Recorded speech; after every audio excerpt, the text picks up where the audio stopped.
Hey guys, Dreaded Beauty Guide here.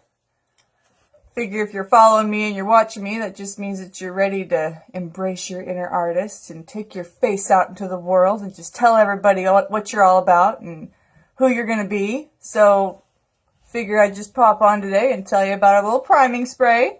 This little guy right here. So, a couple things about a primer. In order to have a good painting or picture or a great canvas, you always need a primer. I don't care if you're painting a wall or if you're painting a picture or if you're painting your face. This is what you need to start with. It's your base. So what a primer does, in case you didn't know, is it makes for a smoother application for your foundation.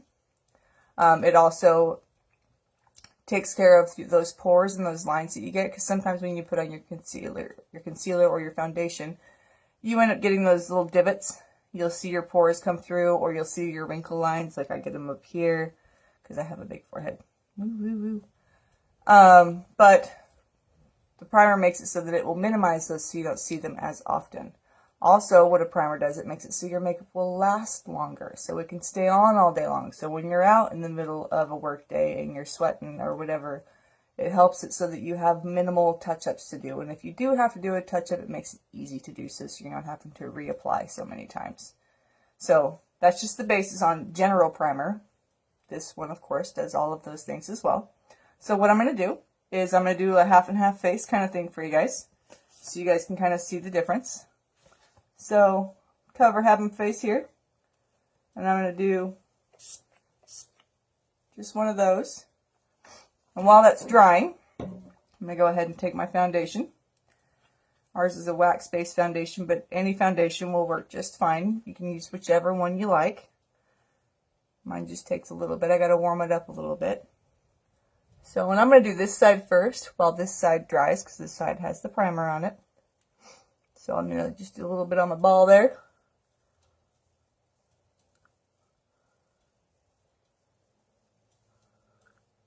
And you can kind of, I'm trying to zoom in a little bit.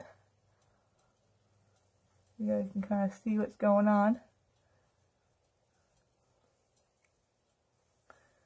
And a lot of people use a brush with this, or you can mix it with other things, but I just wanted to give you guys just the raw look of how it is by itself, so you guys can see how awesome this primer is and what it does. So if I'm looking down, it's because I'm down in my mirror, making sure I got everything covered.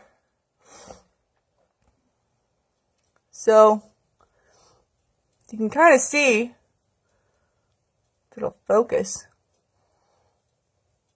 all these little divots up in here. I've really got to work this in to even get anything to smooth out. Like, this is taking a minute. Really try to blend that in. Down in here. See all my little flakes and stuff happening, which is weird, because my skin's not normally dry. I've got pretty normal skin. And this primer is good for normal to oily to sensitive skin. It's all skin types, which is really cool. So that's the half. This other half, primer is all dry. Same foundation. Not going to change anything. Go ahead and do a little swish there.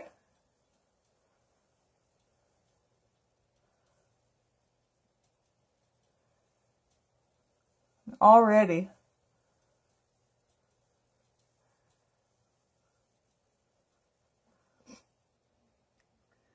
I haven't had to double touch on anything yet. Check my mirror here.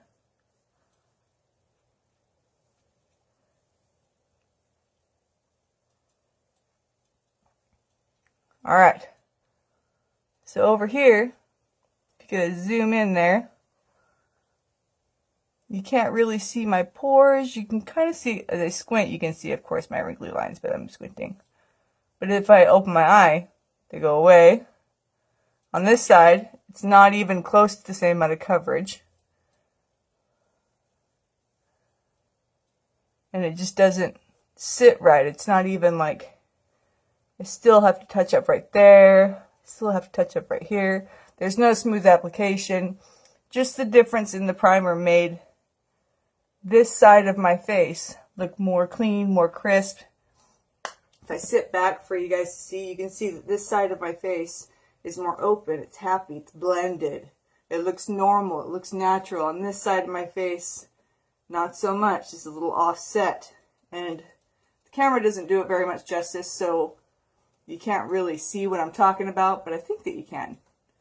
But anyway, that's the difference with the foundations, or for the primer and everything else like that. This primer is very light. It's silicone free. It, of course, reduces the need for touch-ups. It helps for uneven skin tones. So if you've got any redness or anything like that, it helps with that. It's paraben free. It's bunny safe, which is really cool. If you need instructions on how to use it, they're all right there. Yeah, you can use it with your other foundations. If you are a fan of any other foundation and you just can't live without it, this is a good primer to try to mix in with that. However, I will say that with Limelight, our products are made to work together. They harmonize. They're little happy people together. So those are my tips and tricks for the day. Also, you can get this for under 35 bucks. Pretty awesome. I've had mine for like 4 months and it's still mostly full. If I was to rim out in 4 months, it would cost me less than 25 cents a day. Plus, I share this with another person, so I'm getting double the money for this 4-ounce bottle from Limelight. So, just so you know. Alright, I'll talk to you guys later.